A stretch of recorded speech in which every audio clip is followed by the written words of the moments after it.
The snow was already sticking to my hair when my father opened the door, took one look at me and my 2-day-old son, and decided the cold was more welcome than we were. I remember the exact sound it made when the door shut again, a hollow, final thud, like the house itself had exhaled me. I was still bleeding from childbirth, my stitches pulling with every breath, my baby pressed against my chest so tightly I could feel his tiny heart racing. The wind screamed across the porch, sharp and merciless, and in that moment I understood something brutal.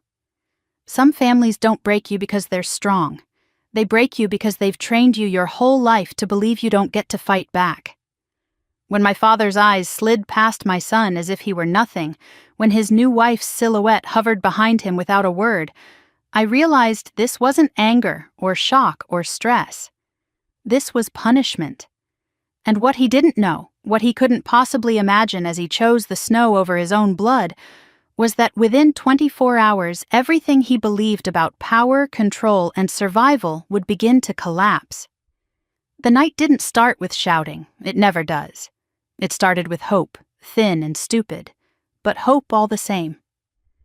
I had taken a rideshare from the hospital, my body aching, my head foggy from exhaustion and hormones, my son bundled in a blanket the nurse had tucked around him with a smile and a whispered good luck. I told myself it was temporary, just a few nights at my father's place until I could figure something out. I didn't expect love. I didn't expect congratulations. I didn't even expect kindness. I just expected shelter. The driver dropped me at the curb and pulled away before I could change my mind. Snow had begun falling harder, thick white flakes swirling under the porch light. The house looked the same as it always had. White siding, dark shutters. A place that had never really felt like home but had always been framed as my only option. I climbed the steps slowly, every movement sending a sharp reminder through my abdomen that my body was still healing. My son made a soft sound, not quite a cry, more like a question, and I adjusted my hold, whispering to him that Mommy was here. I knocked once, then again. I hoped my father's new wife might answer instead. She was barely 10 years older than me, polished and careful with her words, the kind of woman who smiled while calculating what something was worth. If nothing else, she liked appearances. The door opened and it was my father.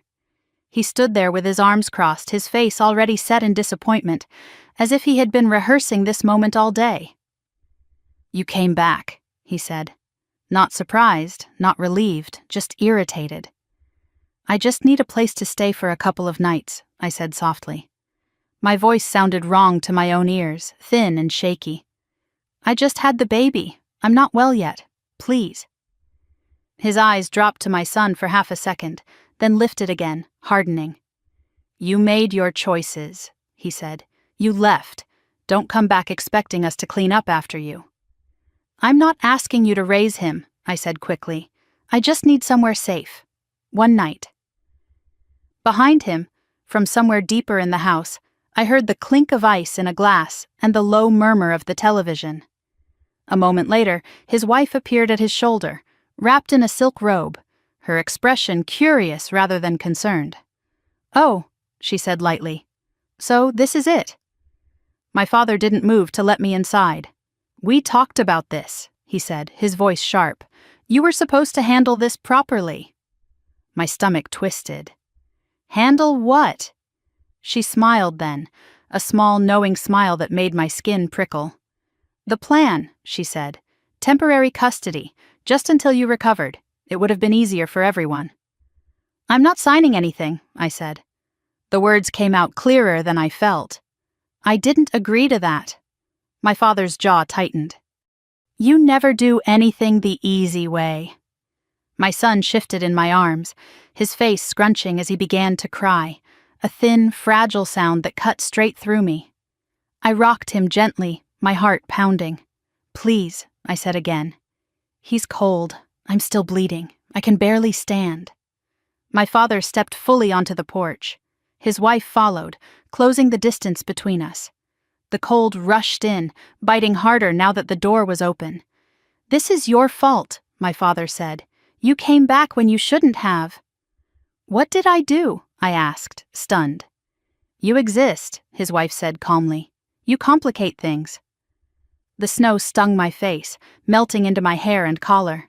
My arms were shaking from holding my son so tightly. Dad, I whispered, please don't do this. He reached for the baby. Give him to me. I stepped back instinctively.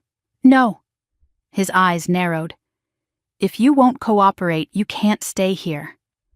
The word cooperate sent a cold understanding through me. This wasn't about concern. This wasn't about family. This was about control, about erasing a problem. You always play the victim, his wife said, her tone bored. Honestly, that baby probably deserves better. Something inside me cracked, quietly and completely.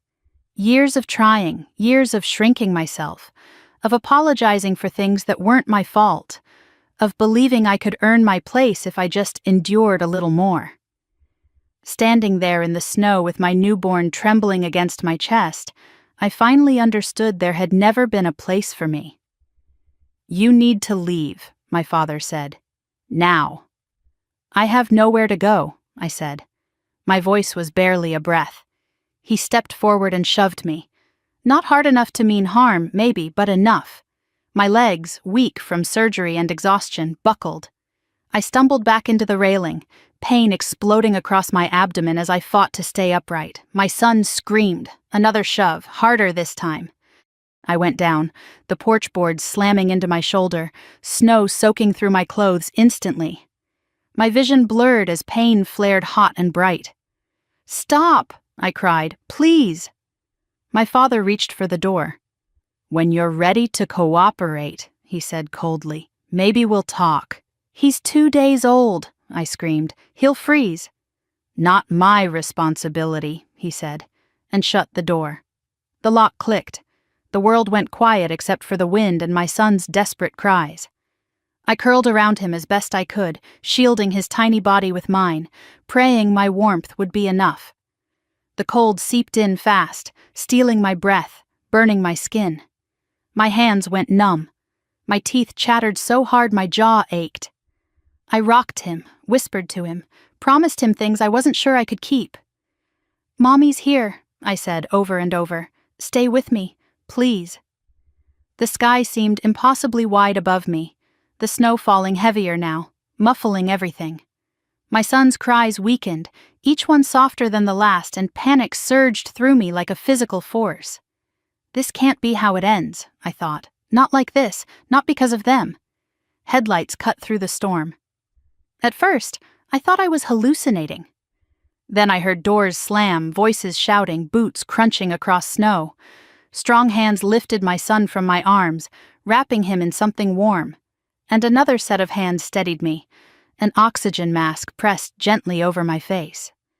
Ma'am, can you hear me? Someone asked. I tried to speak, but everything tilted, light and warmth swallowing the cold. Just before consciousness slipped away, I heard a man say, We've got her. Get them out of here. As the darkness closed in, one impossible thought surfaced, faint but insistent. My father had believed he was throwing away a burden.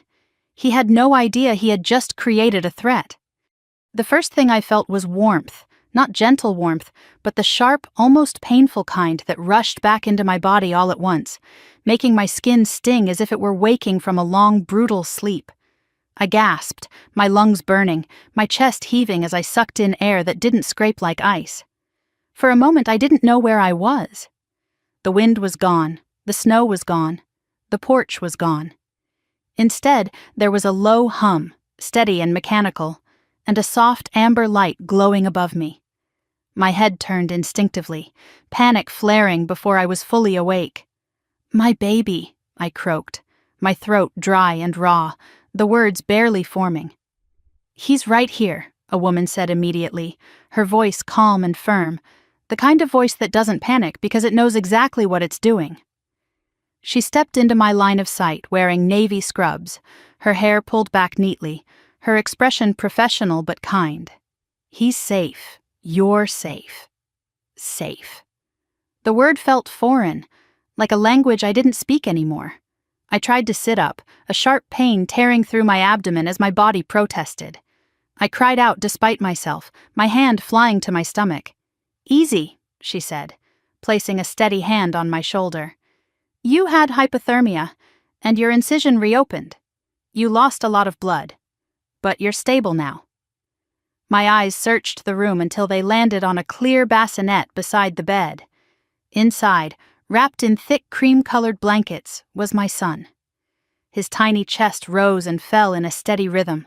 His lips were pink again, his skin no longer that terrifying shade of pale blue I had seen on the porch. Tears blurred my vision as a sob tore free from somewhere deep in my chest. I reached out with trembling fingers, touching the glass as if I needed proof he was real, that we were both still here. "He had mild hypothermia," the nurse continued gently, "but he responded very well to warming. He's a strong little guy." Strong. The word lodged in my heart, heavy and fragile at the same time. "Where am I?" I whispered, finally noticing the room itself. This wasn't a regular hospital room. The bed was wide and soft, the sheets high quality. The walls weren't sterile white but a warm neutral tone, accented with subtle lighting and quiet machines tucked discreetly into the corners. "You're in a private medical suite," she said. "Everything you need is taken care of." Before I could ask anything else, the door opened quietly. A man stepped inside, and the energy of the room shifted instantly. He wasn't wearing scrubs or a lab coat. He wore a dark tailored suit, his posture straight, his silver hair neatly combed back. There was an air of calm authority about him that made the nurse step aside without a word. "You're awake," he said, relief softening his otherwise serious expression. "That's good." I stared at him, my mind struggling to place him. "Who are you?" "My name is Nathaniel Cole," he said. "I'm an attorney." An attorney. The word sent a ripple of unease through me. Why is an attorney here? He didn't answer immediately. Instead, he pulled a chair closer to my bed and sat down, making sure he was at eye level with me, not looming, not rushed. "Before we talk about anything else," he said, "I want you to know that you are not in any trouble. No one here expects anything from you. You and your son are protected." Protected. Another word that didn't fit the world I had come from. "How did you find us?" I asked, my voice shaking despite my effort to keep it steady. Nathaniel glanced briefly at my wrist. "You were wearing a bracelet," he said. "An old one." My heart skipped. I remembered it then, dimly. A thin silver bracelet my mother had given me when I was a teenager. I had worn it every day until it snapped when I fell on the porch. I looked down at my bare wrist now, panic flaring again. "It broke," I said. "I lost it." "We recovered it," he replied calmly. It triggered an alert. An alert. My mind reeled. How could it do that? "Because it was designed to," he said, "years ago." I shook my head slowly. "That doesn't make any sense." "I know," he said quietly. "That's why I'm here." The nurse excused herself, giving us privacy, and suddenly the room felt very still. My son shifted in his bassinet, making a soft sound, and I reached out instinctively, resting my hand against the glass again. "You said you're an attorney," I said. "Whose attorney?" Nathaniel took a slow breath. "Your grandfather's." The word hit me like a physical blow. I don't have a grandfather. That was what I had always been told. My mother had no family. No one wanted her. She had come from nothing, and when she died, there was nothing left. Nathaniel's gaze held mine, steady and unflinching. "You were told that," he said, "but it isn't true." My heart pounded so hard I could hear it in my ears. "You're mistaken." "I'm not," he said. "Your mother was the daughter of a man named Edward Hale." The name meant nothing to me, and yet something in my chest tightened painfully. "He spent the last 15 years trying to find you," Nathaniel continued. "He never stopped looking." I swallowed hard. "Then why didn't he?" "He tried," Nathaniel said. "Letters were sent. Calls were made. Every attempt was blocked. My mind raced. By who? Your father, he said simply. The room seemed to tilt. That's not possible. It is, Nathaniel said. We have documentation, returned mail, legal notices, requests for no further contact. I thought of my father's insistence on handling all paperwork, his anger whenever I asked about my mother's side of the family, the way he always shut those conversations down with the same words. There's nothing there. Why would he do that? I whispered. Nathaniel hesitated, then answered honestly. Because your grandfather's estate is substantial, and because he made it clear that his daughter's child would inherit everything. Everything. The word echoed hollowly. I don't understand, I said. I barely survived last night. None of this feels real. It doesn't have to yet, Nathaniel said. You don't need to make sense of it today. A sharp, unfamiliar grief welled up inside me. If he was looking for me, I said, why did you come now? Nathaniel's expression changed, something like sadness crossing his features. Because your grandfather passed away last night. The words stole the air from my lungs. No, I whispered. No, that can't be. He had a heart condition, Nathaniel said gently. His doctors warned him about stress, but he insisted on finalizing everything. Everything. Again.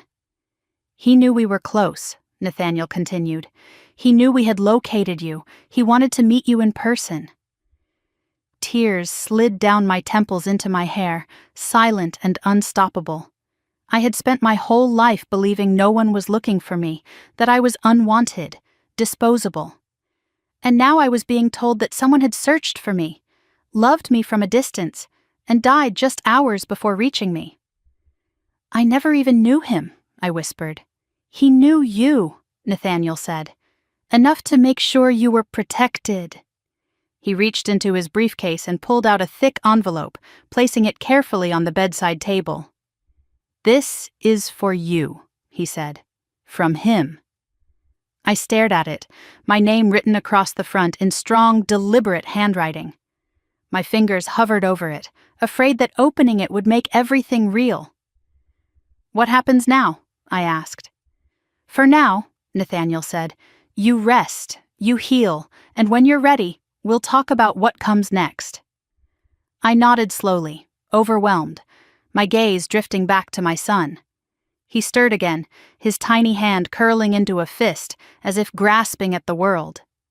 Nathaniel stood. There's one more thing you should know, he said. Your father and his wife have no idea you survived the storm. A strange, cold calm settled over me. They also have no idea, he continued, who you are. As he left the room, I leaned back against the pillows, one hand resting over my heart, the other still touching the glass of the bassinet. Somewhere between the warmth of the room and the steady breathing of my son, a truth began to take shape. The woman they threw into the snow wasn't gone. She was waking up. Morning came quietly, the kind of morning that feels almost disrespectful after a night like the one I'd survived. Pale light filtered through the tall windows of the private suite, touching the edge of the bed, the smooth floor, the machines that hummed softly as if nothing extraordinary had happened.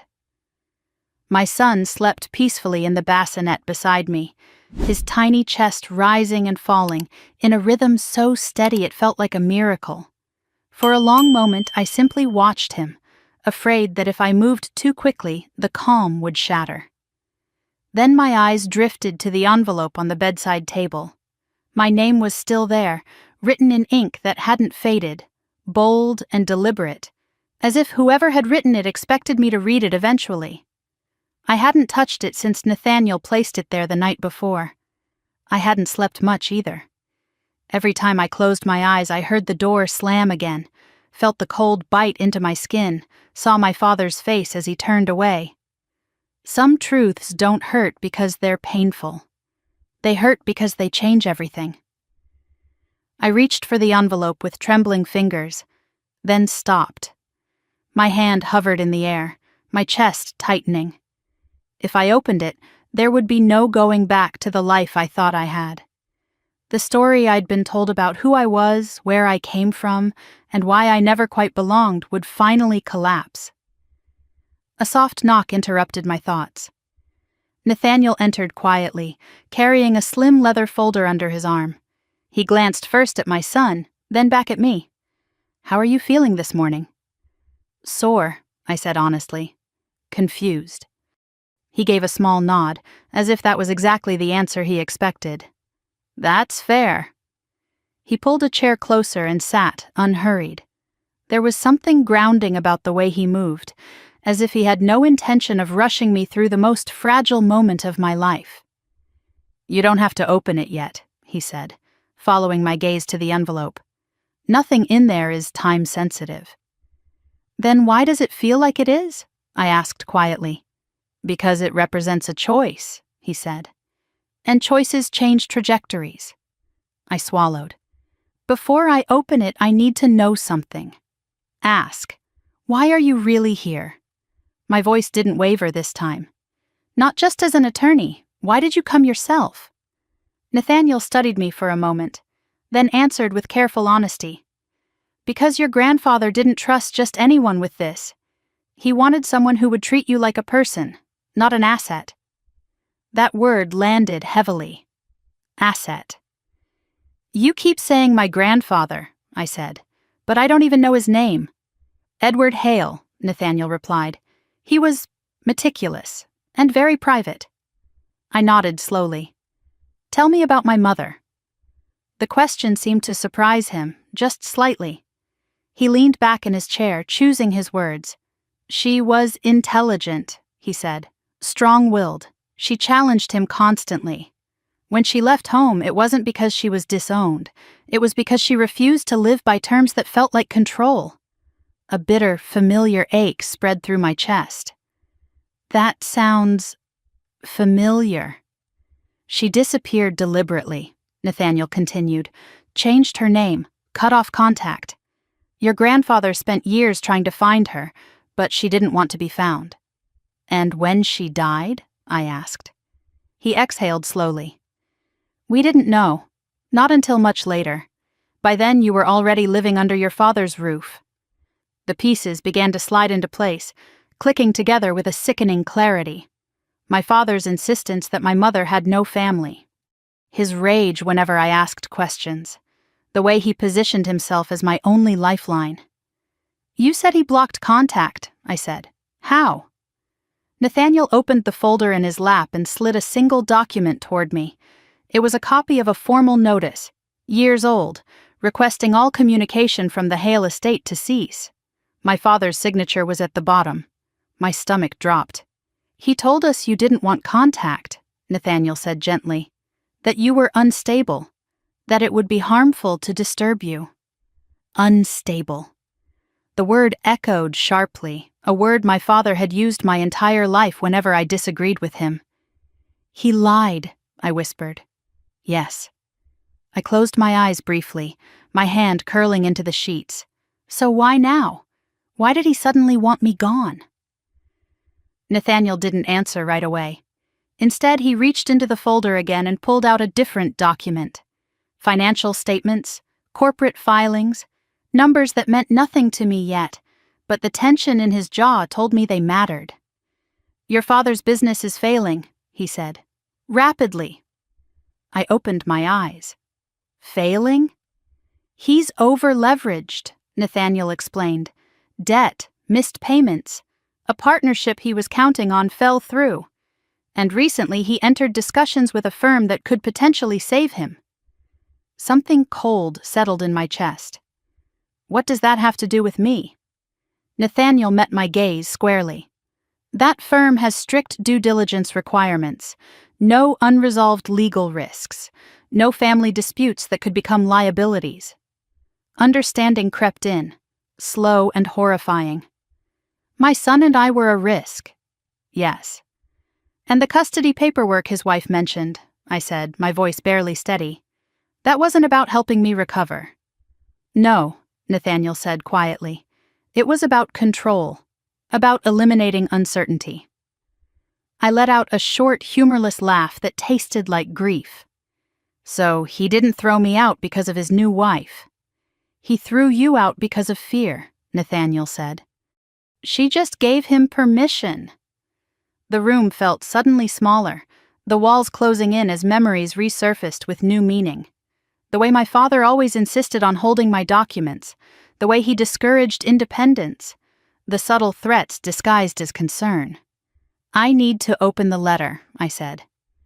Nathaniel nodded and stood, giving me space. My fingers shook as I tore open the envelope. Inside was a single sheet of paper, folded neatly. I unfolded it slowly, my eyes scanning the words, then stopping as emotion surged unexpectedly hard. My granddaughter, if you are reading this, then I failed to reach you in time. For that, I am deeply sorry. I want you to know that I tried. I searched for you longer than I searched for anything else in my life, and finding you mattered more to me than any fortune or legacy I built. Tears blurred the ink. You were kept from me, not because you were unwanted, but because someone else wanted control. I hope one day you understand that your absence was never your fault. I pressed my hand to my mouth, stifling a sob. I leave you what should have been your mother's. Not as compensation, but as restoration. You come from strength, even if you were never told. Whatever you choose to do with what I've left you, do it knowing you were always meant for more than survival. With love I should have given sooner, Edward. The paper trembled in my hands as I folded it back up. For the first time since the storm, my tears weren't from pain or fear. They were from something else entirely. Grief for a man I never met, and relief that I hadn't imagined my worth after all. He knew, I whispered. Yes, Nathaniel said softly. And he trusted you. I looked at my son again, at the way his fingers twitched in his sleep, at the life I had nearly lost to my father's calculation. What happens if I do nothing? I asked. Nathaniel considered the question carefully. Then the estate still transfers. Protections remain in place. But your father's situation will deteriorate quickly. And if I act?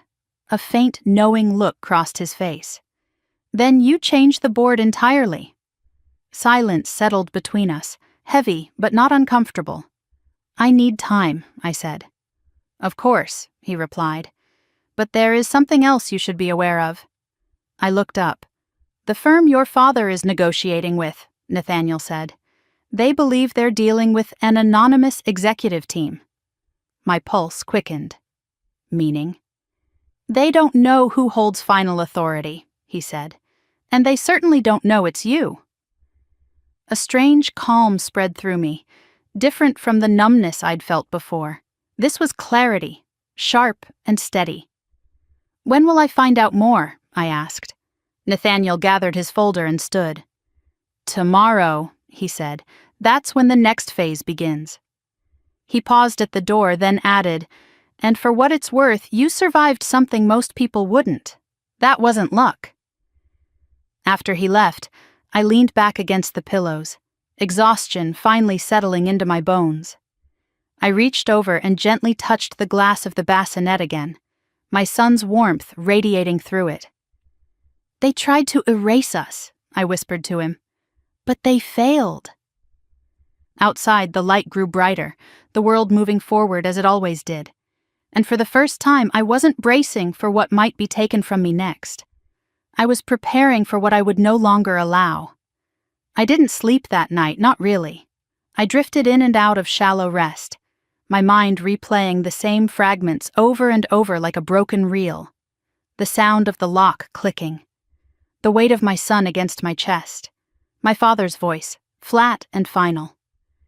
By the time the sky outside the tall windows began to lighten, I had accepted one undeniable truth. Whatever life I thought I had before the snow was gone. And whatever came next would not be built on hope or forgiveness, but on understanding. The room was quiet except for the steady rhythm of the machines and my son's soft breathing. I watched him sleep, his tiny mouth parting slightly, his brow smooth and untroubled. He had no idea how close he had come to disappearing from the world before he even had a chance to know it. I reached into the bassinet and let my finger rest in his small palm. He curled his fingers around it instinctively, trusting, unaware. "I won't let them touch you again," I whispered. When the knock came, it didn't startle me. I had been expecting it. Nathaniel entered carrying a thicker folder this time, his expression composed but serious.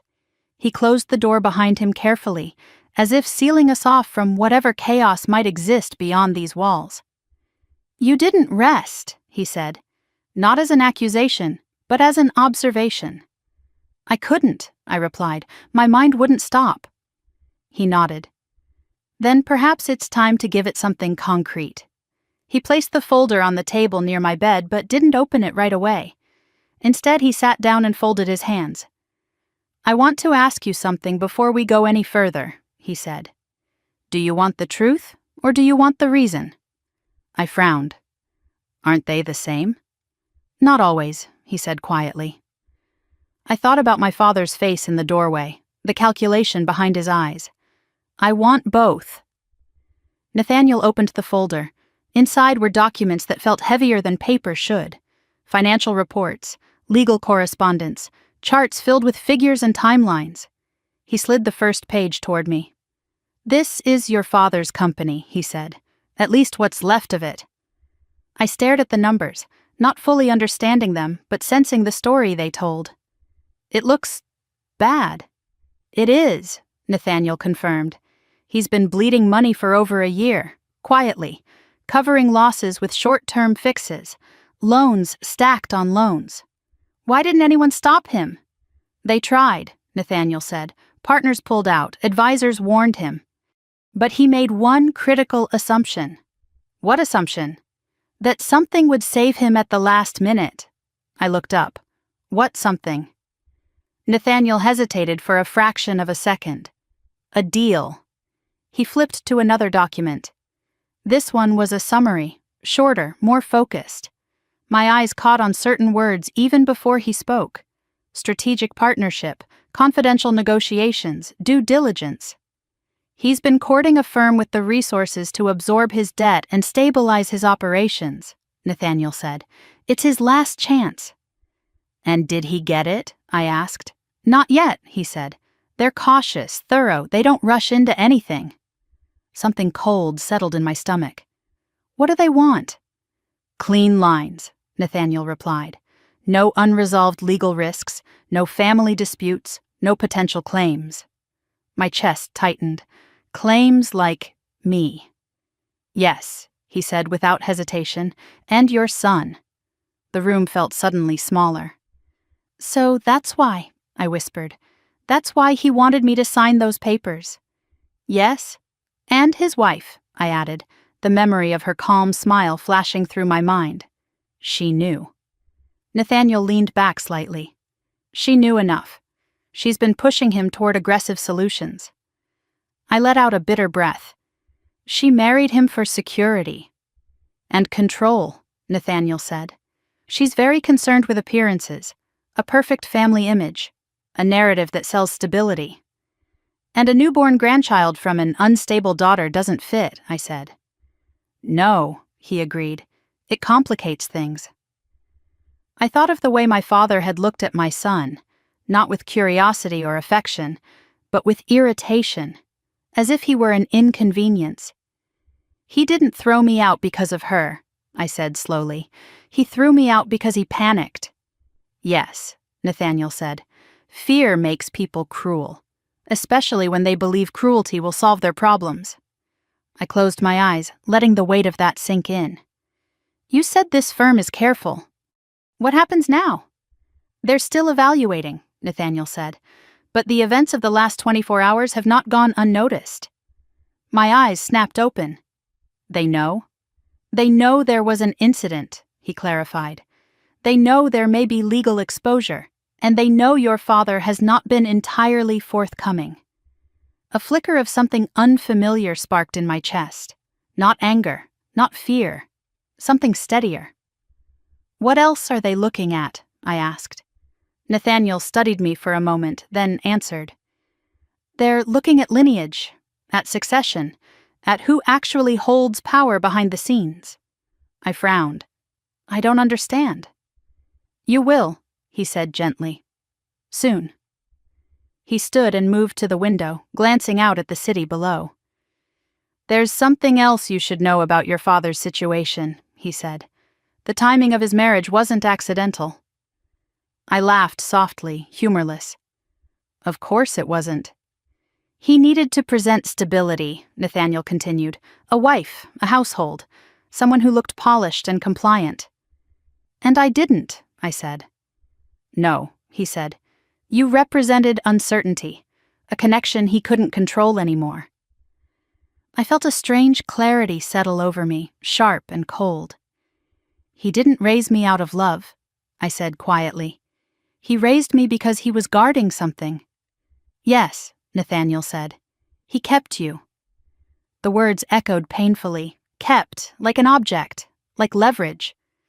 I thought back to every time my father had insisted on handling my paperwork, every time he dismissed my questions about my mother, every time he reminded me how much I owed him. You're protected now, Nathaniel said, turning back toward me.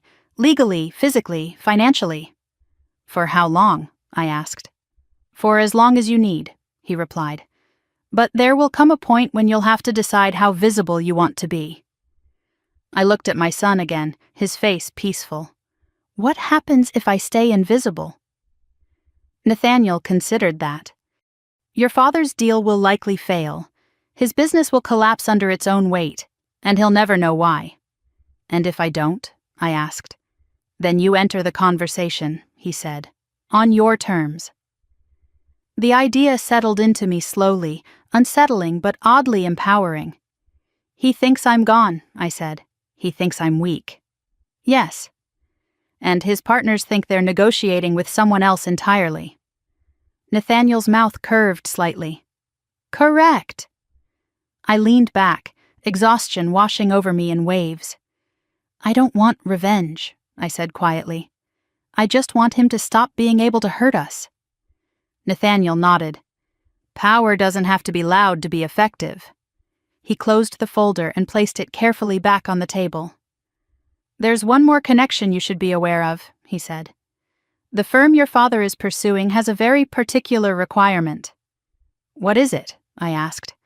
They insist on knowing exactly who they're dealing with, he said. Eventually. And when is eventually? I asked. Sooner than your father expects, Nathaniel replied. He gathered his things and stood.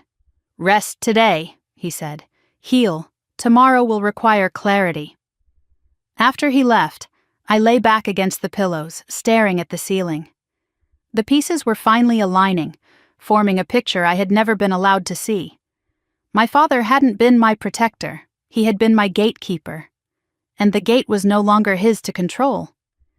I reached into the bassinet and gently brushed my son's cheek. He stirred, then settled again, trusting the world in a way I never had. They think we're liabilities, I whispered, but they don't see the whole picture.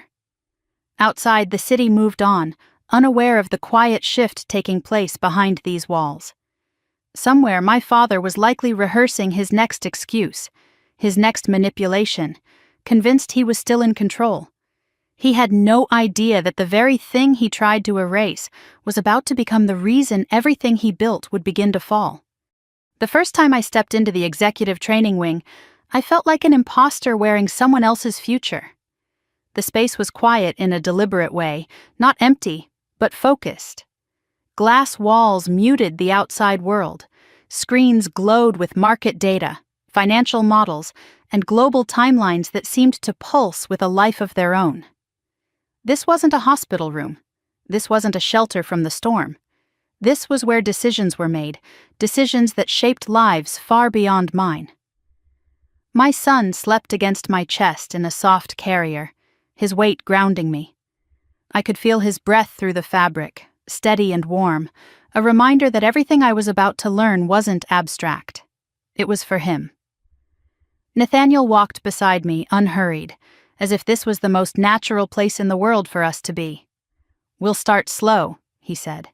Not because you aren't capable, but because rushing creates cracks. I've lived my whole life in cracks, I replied quietly. He glanced at me, something like respect flickering across his face. Then you already understand more than you think. We entered a conference room smaller than the others, but no less imposing. A long table sat at the center, surrounded by screens and neatly stacked folders. A woman stood when we entered, tall, composed, silver-streaked hair pulled back with precision. This is Elaine Brooks, Nathaniel said, Chief Operating Advisor. Elaine's eyes softened when she noticed my son. You brought him. I don't leave him, I said simply. Good, she replied. Neither did your grandfather when it mattered. The words caught me off guard. I swallowed and took a seat, adjusting the carrier slightly as my son shifted. Elaine tapped a control panel, and one of the screens lit up with a company overview. We're not here to turn you into someone else, she began. We're here to give language and structure to instincts you've already been using to survive. Survive. That word again. It followed me everywhere, as if it were my true title. She walked us through the basics at first. Corporate structure, decision hierarchies, accountability chains. Normally, this kind of information would have blurred together, but I found myself absorbing it with startling clarity. Each concept felt like a name being given to something I had already done in smaller, quieter ways. Crisis management. I knew that. Resource allocation. I had stretched groceries for a week when they were meant to last 3 days. Risk assessment. I had learned to read my father's moods before he even spoke. Elaine paused midway through, studying me. You're not asking many questions. I'm listening, I said. She smiled faintly. That's usually the difference between people who want power and people who understand responsibility. The session lasted hours, broken only by a nurse quietly checking on my son and whispering reassurance when he stirred. By the time we finished, my head ached, but it was a good ache, the kind that comes from muscles being used after too long in disuse. Nathaniel walked me back to the residence wing afterward. You did well, he said. I didn't say anything, I replied. You didn't need to, he said. You saw the patterns. I nodded slowly. Patterns don't lie. People do. That evening, while my son nursed and drifted back to sleep, I sat by the window and let the city lights wash over me. Somewhere out there, my father was likely pacing, calculating his next move. He had always believed information was power, but he had never understood comprehension. The next morning, the pressure arrived. It came not as a confrontation, but as a message. Nathaniel handed me his tablet over breakfast, his expression unreadable. They reached out again, he said. Who? I asked, though I already knew. Your father's legal counsel, indirectly. I stared at the screen. It was a carefully worded email, all polite concern and thinly veiled urgency. A request for clarification, an offer to resolve misunderstandings. The word family appeared no fewer than 4 times. He wants to negotiate, I said flatly. He wants to survive, Nathaniel corrected. I scrolled further. Attached was a proposal, not formal, not yet, just enough to test the waters. He's offering concessions, Nathaniel said. He thinks you're still desperate. I laughed softly, the sound surprising even me. He doesn't know anything about me anymore. No, Nathaniel agreed, and that's dangerous for him. I handed the tablet back. Don't respond. Nathaniel raised an eyebrow. You're sure? Let him wait, I said. Let him feel what it's like not to know. That afternoon, Elaine returned with a new focus. Today we talk about leverage, she said. The word sent a chill through me. Leverage isn't about cruelty, she continued, as if reading my thoughts. It's about understanding where systems are fragile and deciding whether to reinforce them or let them collapse. She displayed a flowchart outlining my father's company. I recognized the name instantly. Seeing it dissected so clinically felt surreal. He's overextended, Elaine said, emotionally and financially. He always has been, I murmured. Elaine glanced at me. Personal insight is useful, but we'll ground this in facts. She highlighted debt ratios, missed obligations, partnerships on the verge of dissolving. This is a man who built his identity on control, she said. Take that away and everything unravels. My son stirred, sensing the tension in my body. I rested a hand over his back, breathing through it. He tried to take my child, I said quietly. That wasn't business. No, Elaine said. That was desperation. The session ended with a simple question. If you were in his position, Elaine asked, what would you do next? I didn't answer immediately. I thought of the porch, the snow, the sound of the door locking. I would look for someone weaker than me, I said. Someone I thought I could still control. Elaine nodded slowly. Exactly. That night I received a call I hadn't expected. An unknown number. I hesitated, then answered. Grace? My father's voice said, strained and too careful. Thank God, I've been trying to reach you. I said nothing. I know things went wrong, he continued quickly, but we're family. We can fix this. The word fix made my jaw tighten. Your son, he added. He deserves stability, a real home. I closed my eyes, picturing my son's tiny fingers curling around mine. He has one, I said. A pause. Where are you? My father asked. Safe, I replied. That's not an answer, he snapped, frustration slipping through. It's the only one you're getting, I said. His voice hardened. You think you can just disappear? You think you can punish us? This isn't punishment, I said calmly. It's distance. You're making a mistake, he warned. You don't understand what you're up against. I almost smiled. Neither do you. I ended the call before he could respond. My hands were steady. That surprised me most of all. Nathaniel found me later, standing by the window again. He called, he said. Yes. And? I didn't give him anything, I replied. Nathaniel nodded. Good. That night, as I rocked my son to sleep, I felt something settle inside me. Not peace, not yet, but certainty. My father believed power was loud, forceful, immediate. He had never learned the strength of restraint. He had thrown me into the snow believing it would erase me. Instead, it stripped away the last illusion I had about him. As my son drifted into sleep, his breath warm against my chest, I whispered the truth I was finally ready to accept. They don't know who I am anymore. And for the first time, that wasn't terrifying. It was liberating. The meeting was scheduled without my name on it, and that was exactly how I wanted it. I watched from the adjacent observation room as my father stepped into the glass-walled conference space below, his posture stiff, his jaw clenched too tightly to pass as confidence.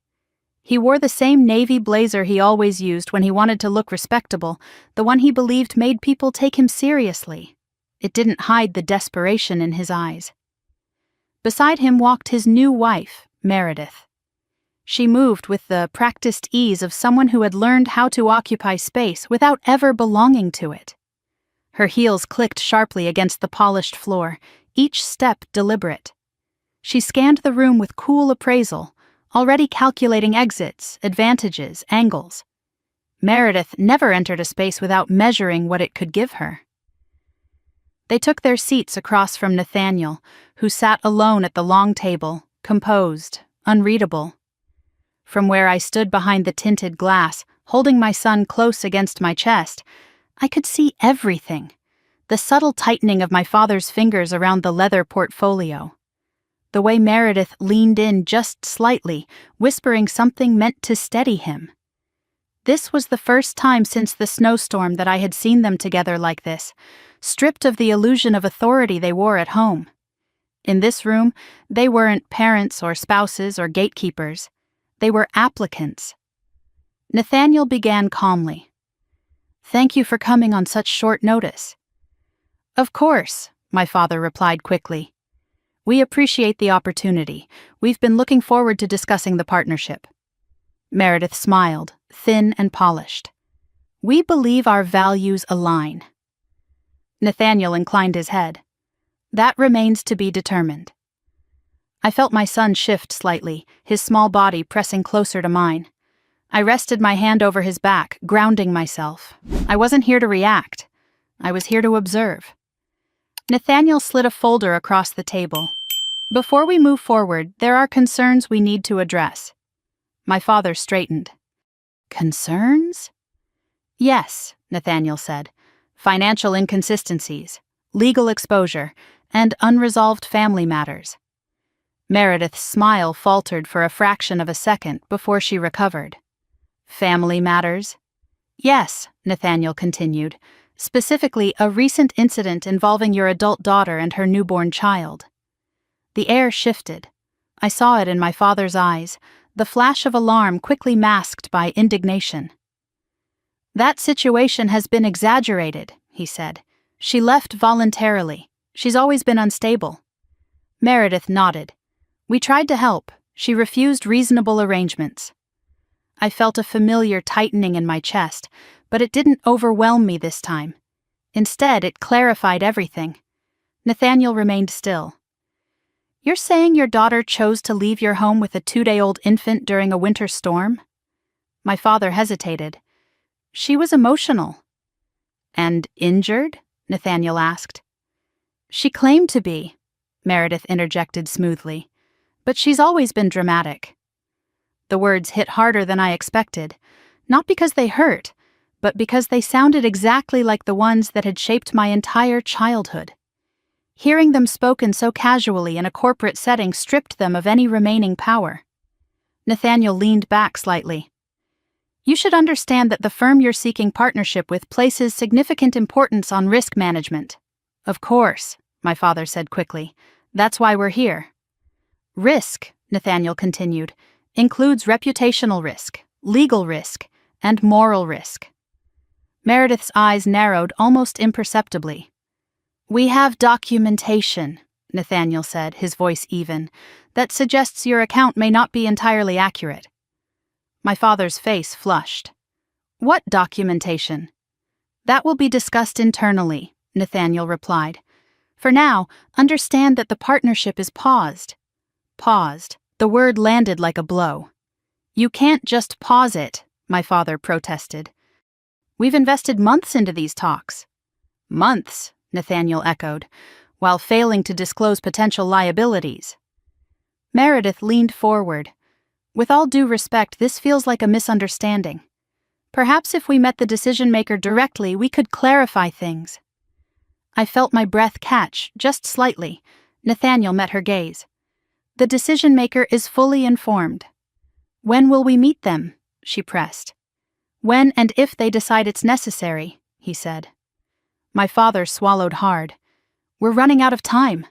Nathaniel closed the folder. That is not our concern. The meeting ended shortly after. My father stood abruptly, chair scraping against the floor, frustration leaking through every controlled movement. Meredith placed a hand on his arm, whispering urgently as they exited the room. I remained where I was long after the door closed, my reflection faintly visible in the glass. A woman holding a baby, a woman unseen. Nathaniel joined me moments later. You handled that well. I didn't do anything, I said quietly. You chose not to, he replied. That matters. I exhaled slowly. They blamed me without hesitation. They always will, Nathaniel said, because accountability would require self-reflection. That evening, the retaliation began. It started with messages. Not directly to me, but to people around me. Nathaniel intercepted most of them.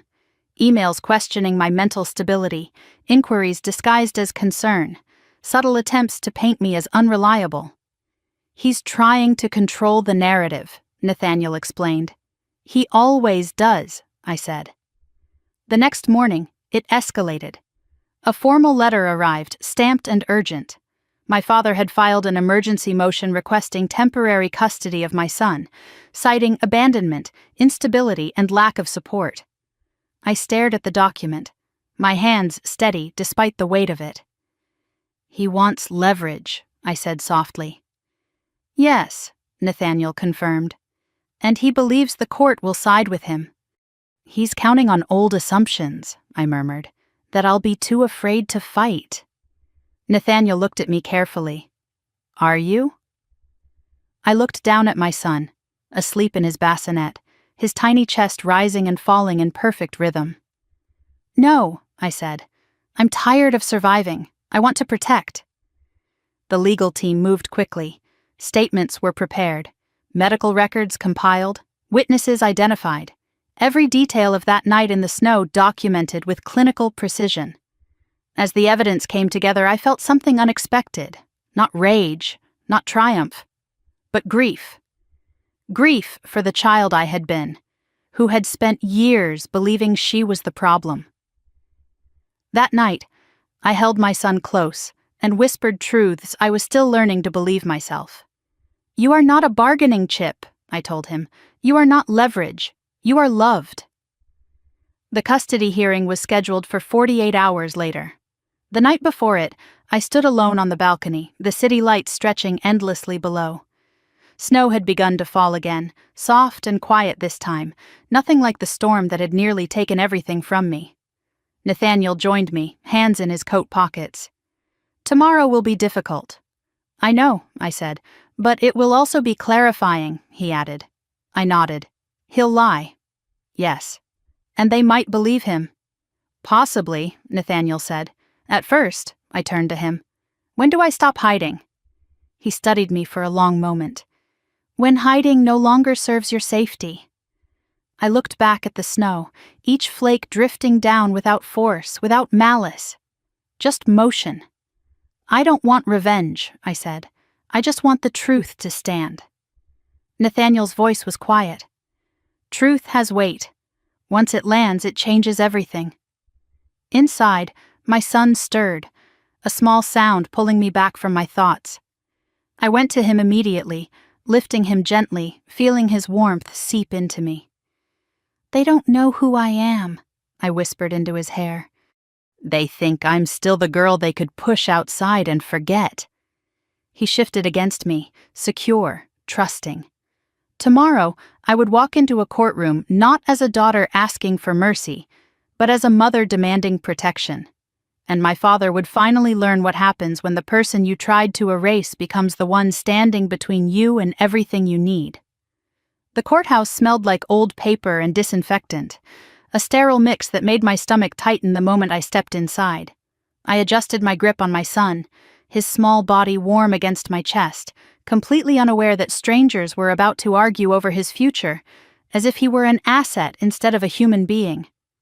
His breath puffed softly against my collarbone, steady and trusting, and I drew strength from that rhythm as I followed Nathaniel down the long corridor. My father was already there. He sat at the petitioner's table with Meredith beside him, her posture immaculate, her hand resting possessively on his arm. She wore a pale gray suit, carefully chosen to project composure and innocence. My father looked smaller than I remembered, his shoulders slightly hunched, his eyes darting around the room as if searching for an escape. When he saw me, something sharp crossed his face, surprise mixed with irritation. He hadn't expected me to show up.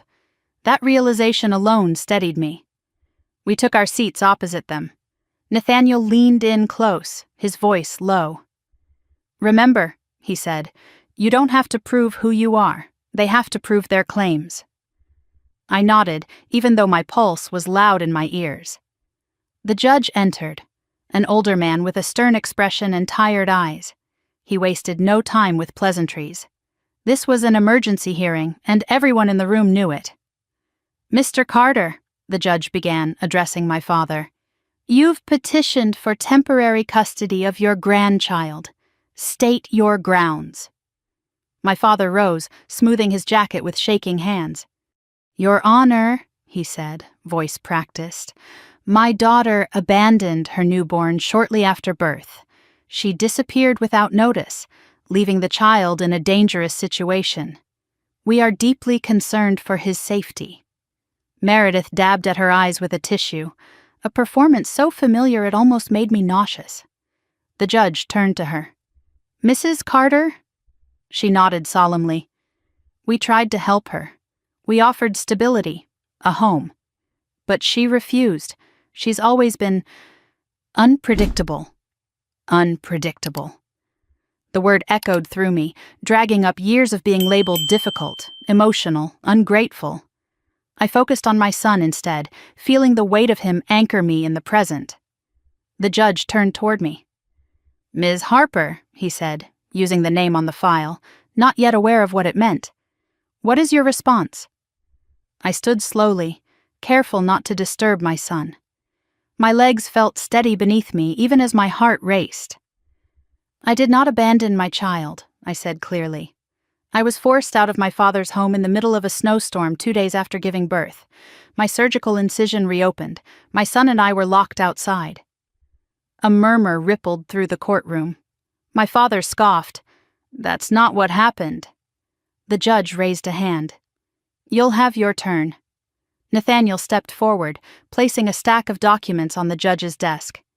Your Honor, we have medical records from the emergency room documenting hypothermia in both mother and child, as well as trauma consistent with a fall and prolonged exposure to freezing temperatures.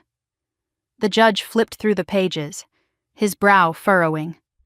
Meredith leaned forward abruptly.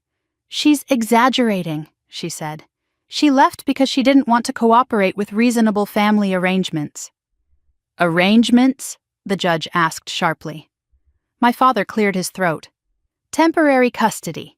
So she could recover. She refused. I felt something inside me harden. I refused to sign papers I wasn't allowed to read, I said. Papers that would have given them control over my child. The judge's gaze snapped back to my father. Is that true? He hesitated. Meredith squeezed his arm. We were only trying to help, my father said weakly. Nathaniel spoke again. Your Honor, we also have audio evidence from a neighbor's security system. The courtroom went still. Nathaniel pressed a button on his tablet. The sound filled the room, clear and unmistakable. My father's voice, cold and impatient. Meredith's voice, sharp and dismissive. And then the sound that still haunted my sleep, the lock clicking. Meredith's face drained of color. My father surged to his feet. That's taken out of context. Sit down, the judge snapped. The audio ended. Silence hung heavy in the room. The judge leaned back in his chair, his expression no longer neutral. Mr. Carter, he said slowly, is there any reason you did not mention this incident in your petition? My father's mouth opened, then closed. Words failed him. Meredith tried again. Your Honor, emotions were high. No one intended harm. The judge's voice hardened. Intent is not required for negligence. I felt tears prick at my eyes, not from fear, but from release. For the first time, the truth wasn't being dismissed. Nathaniel continued. Additionally, Ms. Harper has full-time medical support, stable housing, and documented care for her child. There is no evidence to support claims of abandonment or instability. The judge nodded slowly. I see. He looked directly at my father. This court does not take lightly false petitions, especially those involving vulnerable children. My father's shoulders slumped.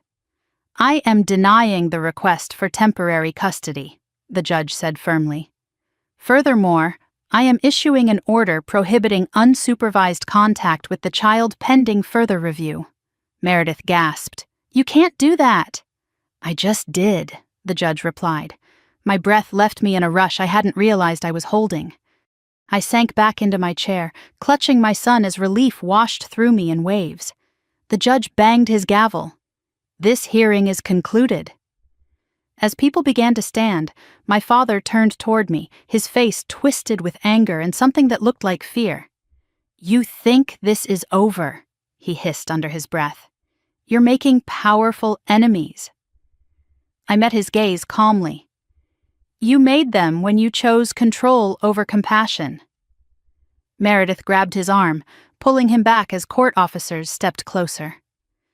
Outside, the cold air hit my face, sharp but clean. Snowflakes drifted down gently, nothing like the storm that had nearly taken everything from me.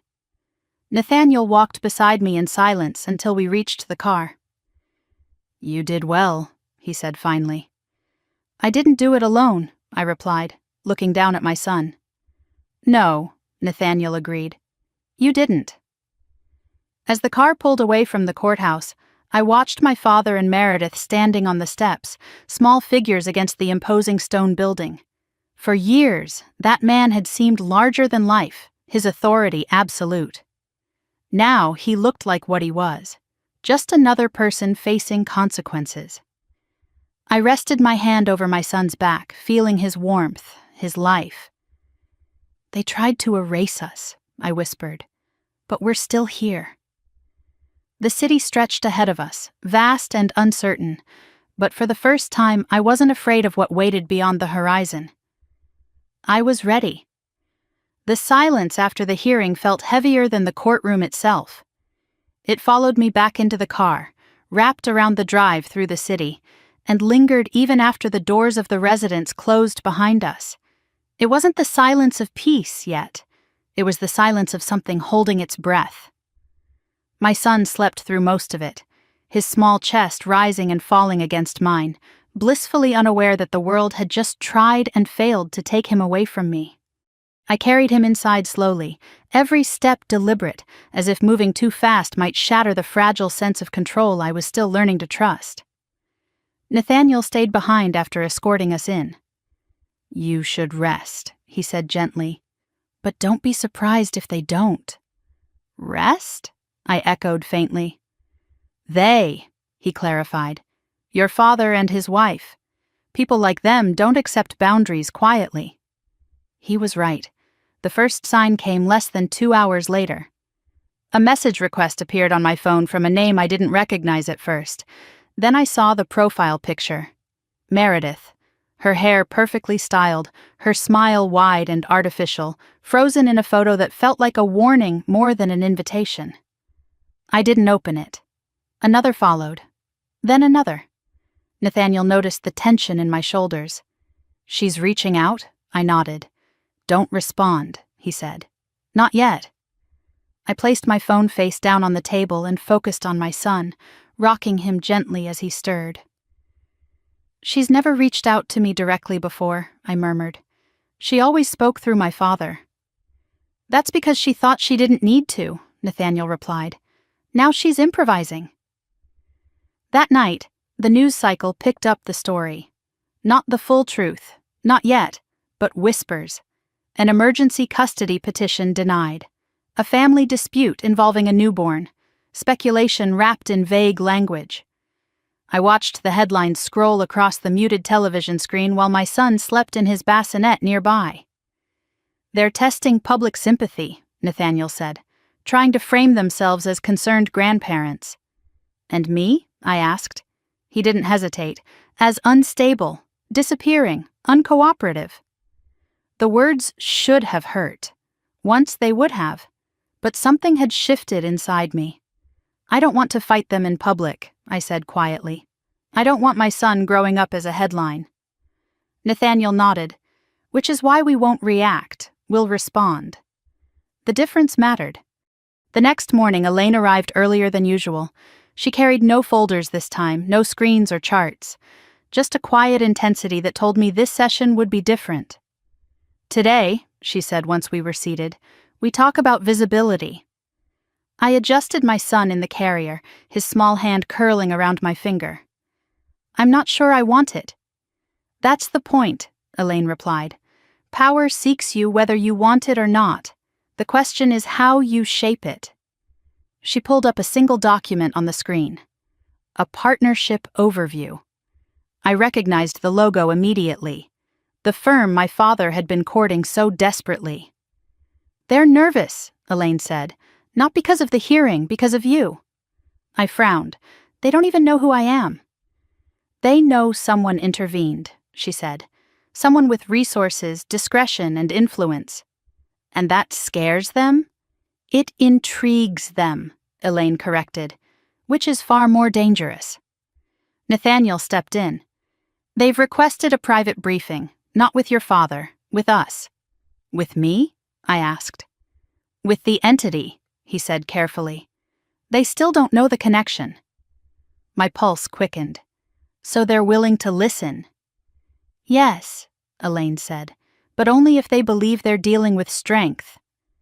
I thought of my father's face in the courtroom when the judge denied his petition. The way control had slipped through his fingers in real time. What happens if they find out who I am? I asked. Elaine studied me. Then the narrative changes, permanently. That afternoon, Meredith escalated. This time, it wasn't messages. It was an appearance. Security alerted us the moment she stepped onto the property. I was in the nursery, humming softly to my son as I changed him, when Nathaniel appeared in the doorway. She's here, he said quietly. My hands froze for half a second. How did she get past the gate? She didn't, he replied. She's waiting outside, and she's asking for you by name. Of course she was. I won't see her, I said immediately. Nathaniel nodded. That was my recommendation. But Meredith wasn't done. She began shouting. Even from inside, I could hear her voice carried on the crisp air. Sharp, emotional, accusatory. She knew exactly how to sound wounded. She's telling the guards you stole her grandson, Nathaniel said grimly. That you're being manipulated, that you're unstable. I felt my son tense against me, reacting to my own spike in heart rate. I pressed my cheek to his head, breathing slowly until he relaxed again. She wants a scene, I said. Yes, Nathaniel replied, and she wants witnesses. Then she doesn't get me, I said. She gets silence. Security escorted Meredith off the property after several minutes, long enough for a few photos to be taken, long enough for speculation to begin. That evening, Nathaniel brought me a summary of the coverage. Meredith's version was already circulating. A grieving grandmother, a worried wife, a family torn apart by an unstable daughter. I stared at the screen, my jaw tight. She's rewriting everything. She's trying to, Nathaniel said. But she's overplaying her hand. How so? She's forgotten something, he replied. People respond to consistency, and her story doesn't match the evidence. The next day, the partnership firm requested the briefing. It was scheduled for late afternoon, held virtually, cameras optional. Elaine and Nathaniel prepared me carefully, not with scripts, but with grounding. Don't explain yourself, Elaine said. Answer what's asked, nothing more. And if they ask about my family? I asked. Nathaniel met my gaze. Tell the truth, without emotion. The call began precisely on time. 3 faces appeared on the screen, calm, curious, assessing. Thank you for meeting with us, one of them said. We're reviewing potential risk exposure related to an ongoing negotiation. We understand, Nathaniel replied smoothly. Their questions were precise, focused. They asked about governance, oversight, and ethical standards, about crisis management, about safeguarding reputation. Then came the question I had been expecting. We've been made aware of a recent legal dispute involving a minor, one of them said. Can you speak to that? I leaned forward slightly. Yes, I said. There was an attempt to use a newborn child as leverage in a financial negotiation. It failed. Silence followed. That's direct, another said slowly. It's accurate, I replied. They exchanged glances. And the child? The first asked. He is safe, I said. Protected, and not for sale. Something shifted on the screen. Subtle, but unmistakable. Thank you, the man said finally. That answers our concern. The call ended shortly after. Elaine let out a breath she'd clearly been holding. Well done. I didn't say much, I said. You said everything that mattered, she replied. That night, I held my son as the city lights flickered on beyond the windows. My phone buzzed again. Another message from Meredith. I didn't open it. Instead, I turned the phone off. For the first time since the storm, I allowed myself to feel something close to calm. They were running out of moves, and they knew it. I pressed a kiss to my son's forehead and whispered the truth that was finally settling into my bones. "They tried to take everything from us," I murmured. "But they don't understand." He shifted in his sleep, secure and warm. "We're no longer something they can control." The first crack in my father's world appeared quietly, the way all real collapses begin. There was no dramatic phone call, no public announcement, no warning siren. It came as a single email forwarded to Nathaniel at dawn, its subject line sterile and devastating. Partnership review outcome. I was feeding my son when Nathaniel entered the suite, his expression controlled but unmistakably alert. He waited until I finished, until my son drifted back into a drowsy half-sleep against my shoulder, before he spoke. "They've pulled out," he said. I didn't ask who. I already knew. "The firm your father was negotiating with has formally withdrawn," Nathaniel continued. "Effective immediately, no extensions, no reconsideration." Something inside me loosened, not triumph, not joy, but inevitability. This was always where it was going to end. I lowered myself into the chair by the window, cradling my son close. Outside, the city moved on as it always did, indifferent to the private implosions happening behind closed doors. "What reason did they give?" I asked. Nathaniel opened his tablet and read aloud. "Irreconcilable ethical concerns, undisclosed legal risk, and misrepresentation of family governance." I let out a slow breath. They chose their words carefully. "They always do," he said. "But the message is clear. Your father is finished." The weight of those words settled over me. Finished. For most of my life, my father had seemed untouchable, a fixed point around which everything else revolved.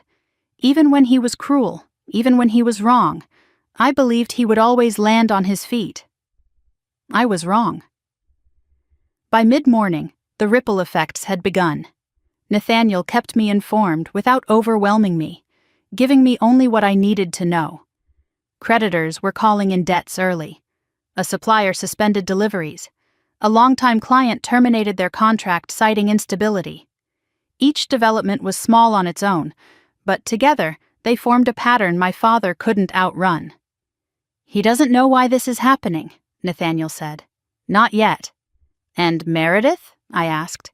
"She's panicking," he replied. "She's been calling anyone who will answer." I closed my eyes briefly, picturing her immaculate composure cracking, the carefully constructed image she clung to slipping through her fingers. I felt no satisfaction in it, just a dull acknowledgement. That afternoon my phone buzzed. Dad. The name stared back at me from the screen, heavy with history.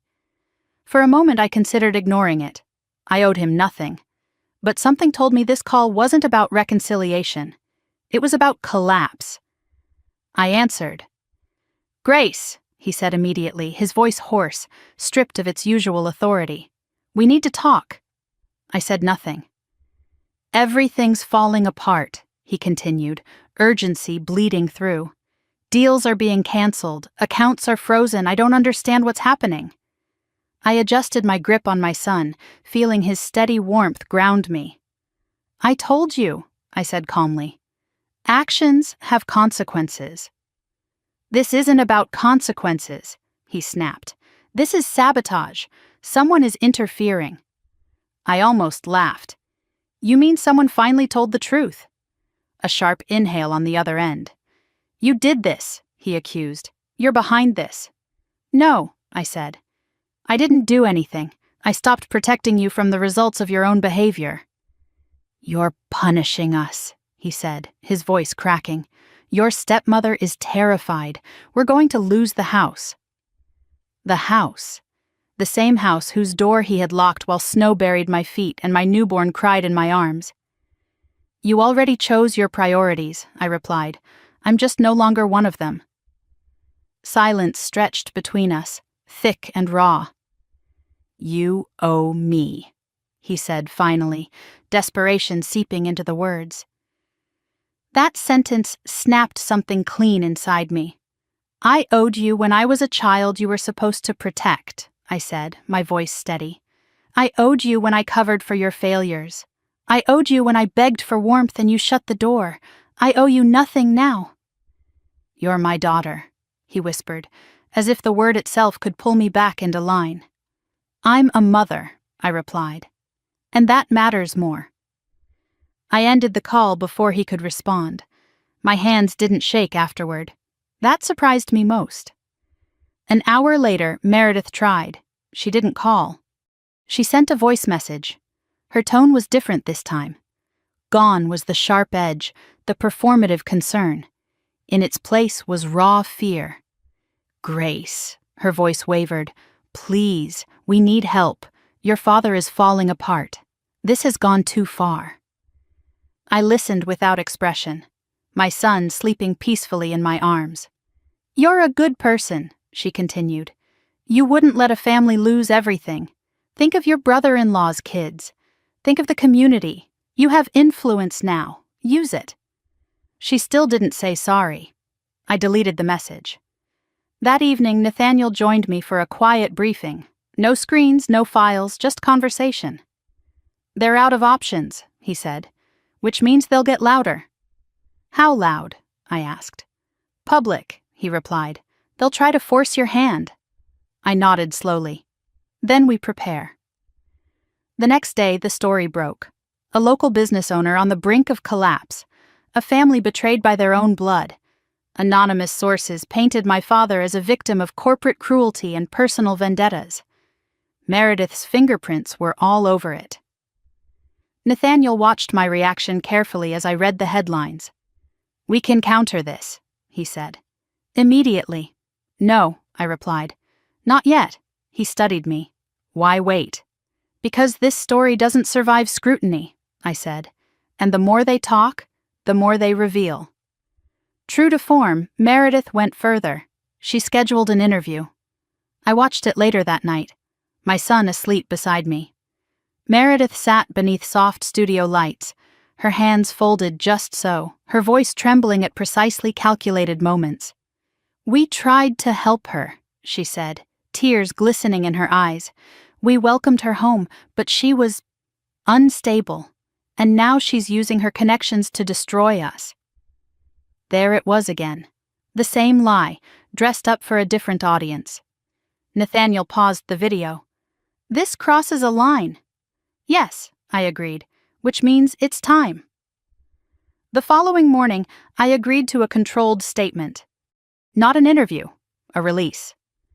Nathaniel drafted it with surgical precision, and I approved every word. No emotion, no accusations, just facts. An emergency custody attempt denied by the court. Medical records confirming hypothermia. Audio evidence of neglect. And a single closing line. My child is not a bargaining chip. He is not leverage. He is my responsibility, and I will protect him. The statement went live at noon. By evening, the narrative had shifted. The interview was dissected. Meredith's claims unraveled under scrutiny. My father's previous legal troubles resurfaced. Former employees began speaking anonymously about mismanagement and intimidation. The house of cards was falling. That night, I stood by the window again, my son warm and safe against my chest. The same sky that had watched me bleed in the snow now stretched clear and calm above the city. Nathaniel joined me quietly. They're done, he said. I nodded. I know. You could still intervene, he added. Save what's left. I looked down at my son, his tiny fingers curled trustingly against my shirt. No, I said softly. This is what accountability looks like. Nathaniel didn't argue. As the lights of the city flickered below, I felt something I hadn't expected. Relief. Not because they were losing, but because I no longer had to carry them. For the first time in my life, I wasn't waiting for my father to approve of me, or fearing what he might take next. I had already survived the worst night he could give me. Everything after that was just consequence catching up. The boardroom was silent when I walked in, the kind of silence that comes when people sense a shift in gravity. Floor-to-ceiling windows framed the city below, steel and glass stretching outward like a living organism. and for the first time, I didn't feel dwarfed by it. My son rested in his carrier against my chest, warm and steady, a quiet reminder of why I was here and what I refused to lose again. Around the long table sat men and women whose names carried weight in industries I was only beginning to understand. Some had worked with my grandfather for decades.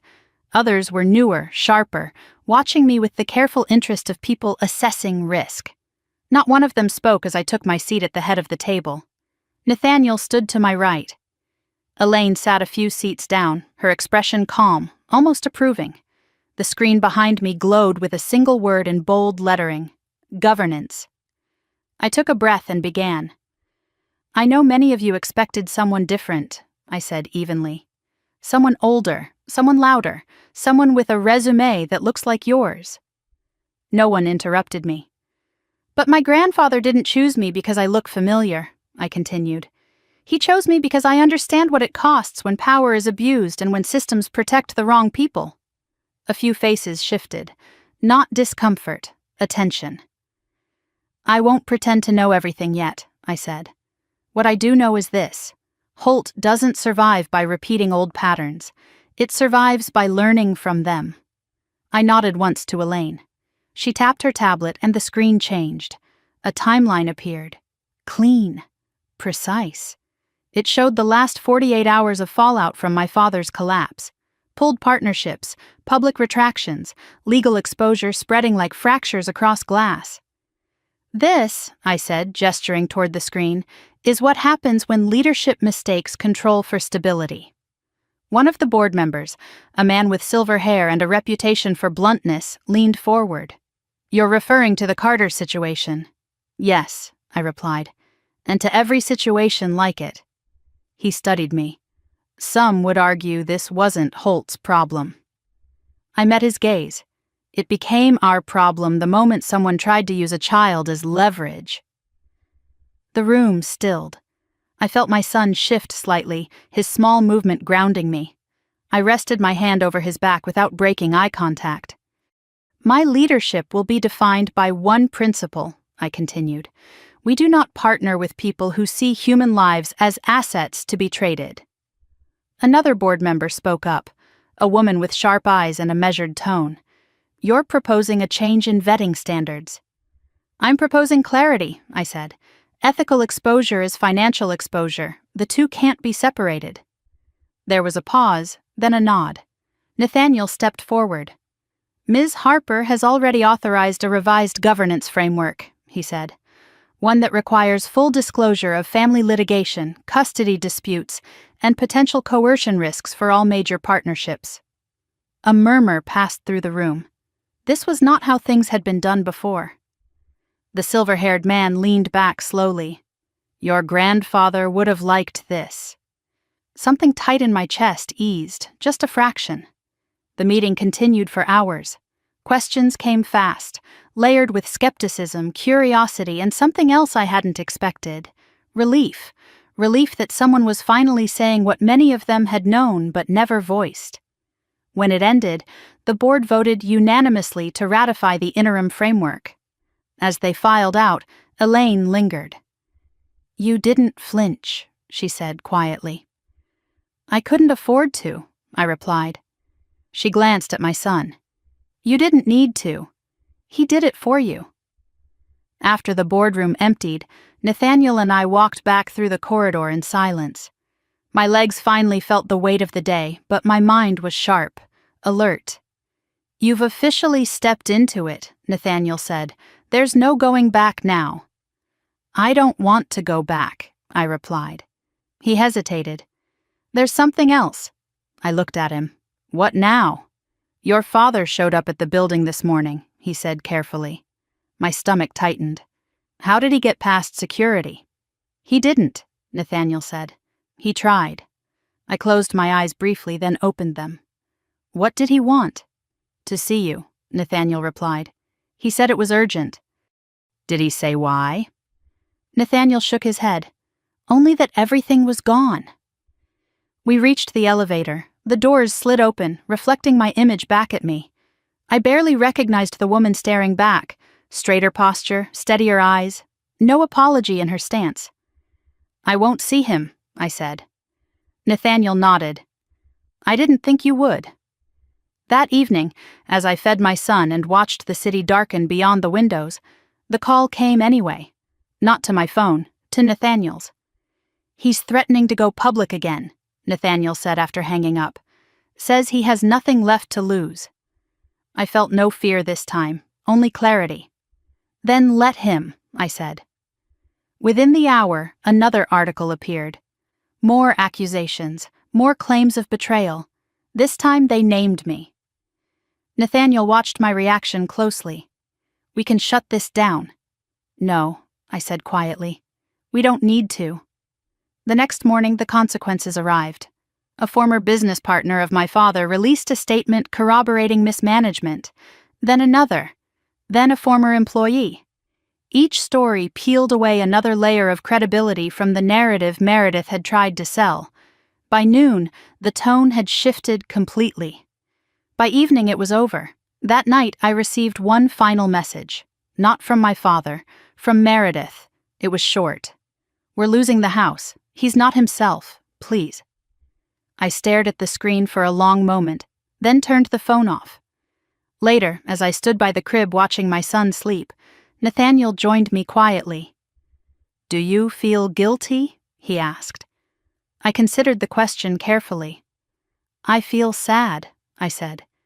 "For who he could have been. For what he chose not to be." "But not guilty," Nathaniel said. "No," I replied, "because guilt would mean I did something wrong." I reached into the crib and let my finger rest against my son's tiny hand. He grasped it instantly, trusting, secure. "They taught me to believe survival was selfish," I whispered. "But this is what survival looks like." Nathaniel's voice was low. "Your grandfather would be proud." I swallowed hard, emotion tightening my throat. "I hope so." As the city settled into night, I understood something I hadn't before.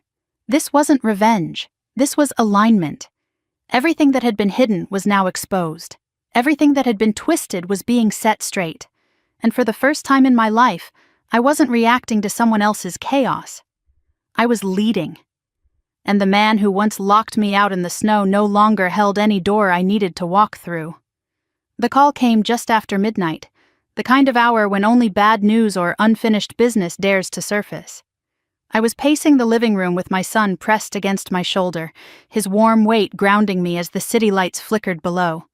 My phone vibrated once on the table, then again, persistent, insistent. "Nathaniel." I answered without hesitation. "What happened?" "They've filed," he said.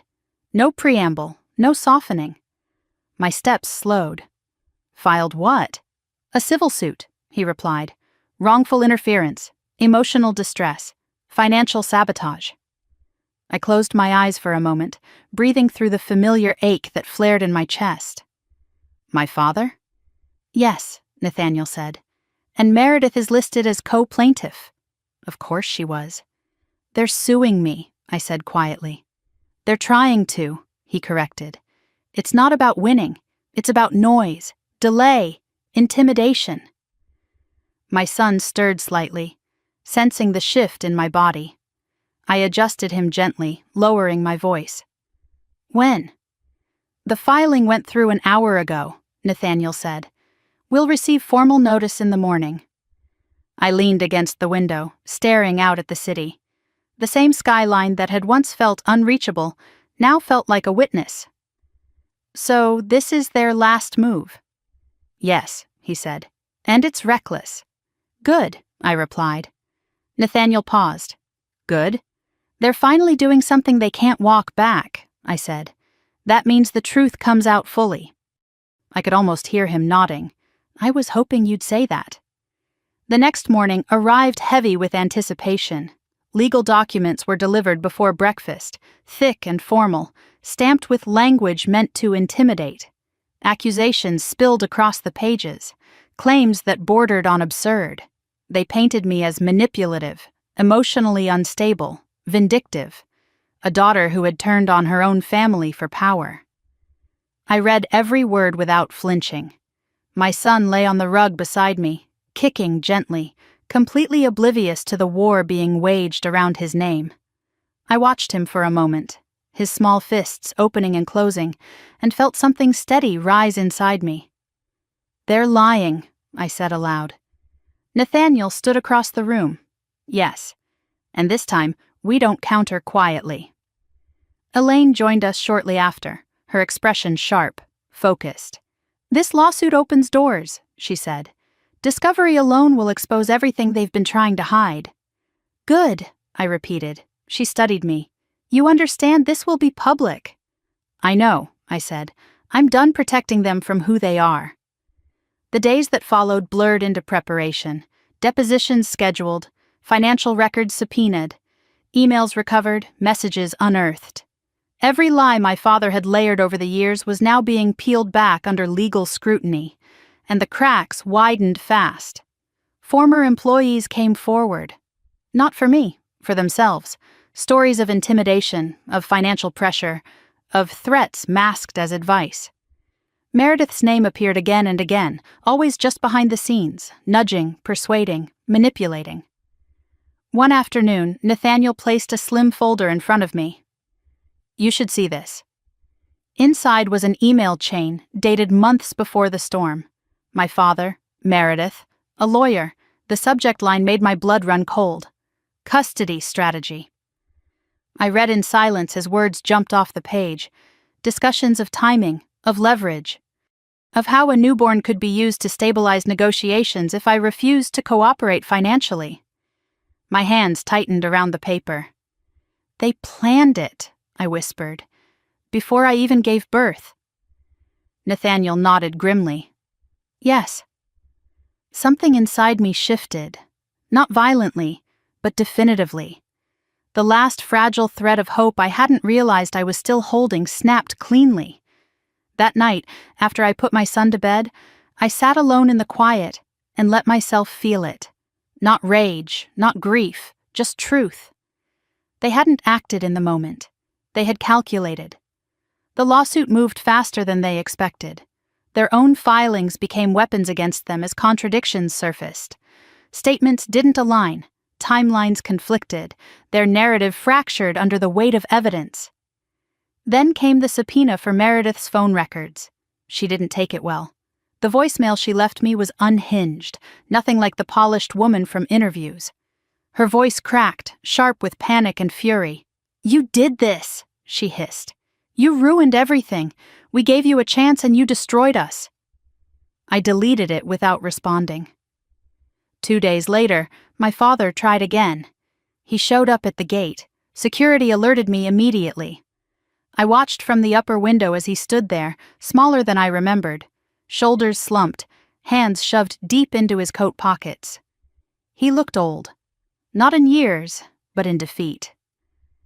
Nathaniel stood beside me. "You don't have to see him." "I know," I said, "but I will." The meeting took place in a small conference room near the entrance. No glass walls, no audience. Just the two of us, separated by a table that felt wider than it was. He wouldn't look at me at first. "They're coming for everything," he said hoarsely. "The house, the accounts, the business." I said nothing. "I never thought it would end like this," he continued. I thought family would stick together." I studied his face, searching for something I could recognize. Regret. Accountability. Anything. "What did you think would happen?" I asked quietly. "When you locked your daughter and her newborn out in the snow?" His jaw tightened.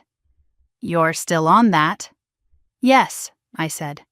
"I always will be."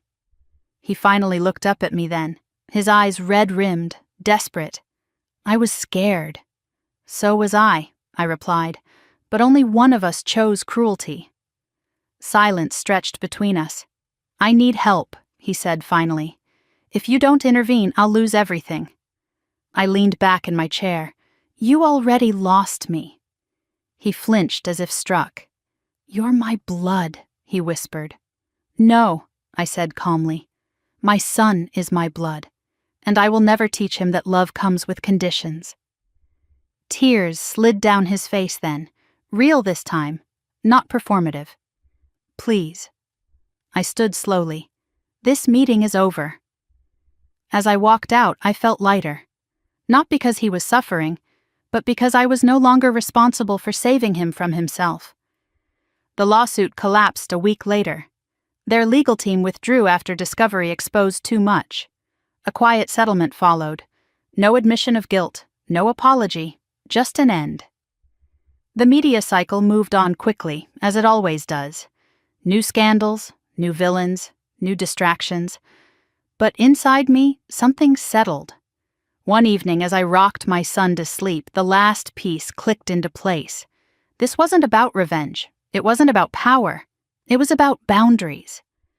I pressed a kiss to his forehead, breathing in his familiar warmth. "You'll never have to earn safety," I whispered. "You'll never have to beg for love." Outside, the city hummed on, unaware that a chapter had closed quietly, permanently. Tomorrow, something new would begin. The first morning I woke up without fear, it took me a moment to recognize what I was feeling. There was no tightness in my chest, no instinctive scan of the room for danger, no silent rehearsal of apologies I might need later. Sunlight slipped through the curtains, soft and unthreatening, and my son slept beside me, one tiny hand curled against his cheek. The storm was finally over, not just outside, but inside me. I moved quietly, careful not to wake him, and stood by the window with a cup of coffee warming my palms. The city stretched out below, busy and indifferent, the way it always had been. Somewhere in it, my father was packing boxes, sorting through the remains of a life built on control. Somewhere else, Meredith was explaining herself to people who no longer believed her. For the first time, none of that reached into my bones. I didn't feel victorious. I felt finished. My phone buzzed once on the counter. Nathaniel. I smiled before answering. "It's done," he said simply. I closed my eyes, letting the words settle. "Completely?" "Yes," he replied.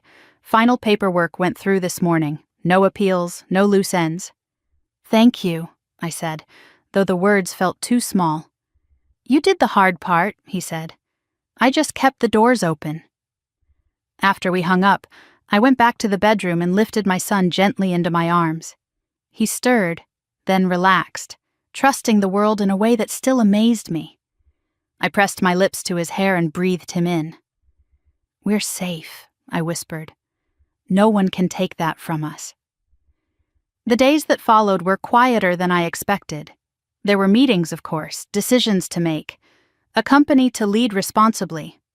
But there was no chaos clinging to the edges anymore, no constant anticipation of harm. I learned how to move through my life without bracing for impact. One afternoon, while my son napped, I found myself sorting through old boxes that had been shipped from storage. Things my father had kept, forgotten, or deliberately hidden. Papers yellowed with age, photographs I had never seen, a letter addressed to my mother, never sent. I sat on the floor and read it slowly, my heart aching in a way that was strangely gentle. He had loved her once, in his own limited way. But fear had always been stronger than love for him. Control had always been easier than trust. I folded the letter carefully and placed it back in the box. Some truths didn't need confrontation. They only needed acknowledgement. That night, as I rocked my son and hummed softly, I realized something that surprised me. I no longer hated my father. Hate required energy, and I had better things to give my strength to. What I felt instead was distance, clean and firm. Distance was peace. Weeks later, I stood in the boardroom again, not as a crisis manager, but as a leader with a future to shape. The decisions we made weren't dramatic. They were thoughtful, ethical, steady. We invested in transparency, in accountability, in systems that protected people instead of exploiting them. When the meeting ended, Elaine lingered behind. "You've changed the culture," she said. "I didn't mean to," I replied honestly. She smiled. "The best leaders rarely do." That evening, I took my son for a walk along the river. The air was crisp, carrying the faint scent of water and leaves. He stared up at the sky with wide eyes, fascinated by the movement of clouds. "This world isn't perfect," I told him softly, "but I promise you this. You'll never have to earn your place in it." A man passed by and smiled at us. A simple moment, ordinary, and somehow extraordinary. Later that night, after my son fell asleep, I sat alone on the couch and let myself reflect on everything that had happened. The snow, the door, the courtroom, the boardroom, the silence afterward. It felt like a lifetime compressed into a few short weeks. I had once believed strength meant endurance, that surviving meant staying quiet and taking whatever was handed to you. I was wrong. Real strength was knowing when to stand up, when to walk away, and when to protect what mattered without apology. My father taught me many things without meaning to. He taught me what not to become. He taught me the cost of control without compassion, and in the end, he taught me the value of choosing differently. I carried my son to his crib and watched him sleep, his face peaceful, unburdened by the legacy I had been born into. That was the greatest victory of all, ending the cycle. Before turning out the light, I paused and looked back at him one more time. "They tried to break me," I whispered, "but they gave me you, and that changed everything." As I lay down, a sense of gratitude washed over me, not for the pain, but for the clarity it brought, not for the betrayal, but for the freedom that followed. If you're listening to this and you're standing in your own storm right now, I want you to hear me clearly. Being pushed into the cold doesn't mean you deserve it. Being abandoned doesn't define your worth. And surviving doesn't make you weak. It makes you capable of building something better.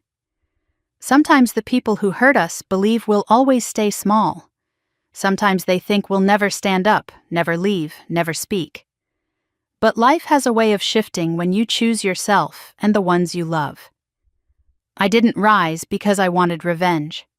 I rose because I refused to let my child grow up believing cruelty was normal and love was conditional. And if my story resonated with you, if it reminded you of your own strength or your own turning point, I'd love to hear from you. Share your thoughts in the comments. Let me know where you're listening from or what part of this story stayed with you the most. If you want to keep hearing stories about justice, healing, and finding your way back to yourself after everything falls apart, make sure to like this video and subscribe to the channel. It helps these stories reach the people who need them most. Thank you for staying with me until the end. You're not alone, you're not broken, and no matter how cold it feels right now, the storm does pass.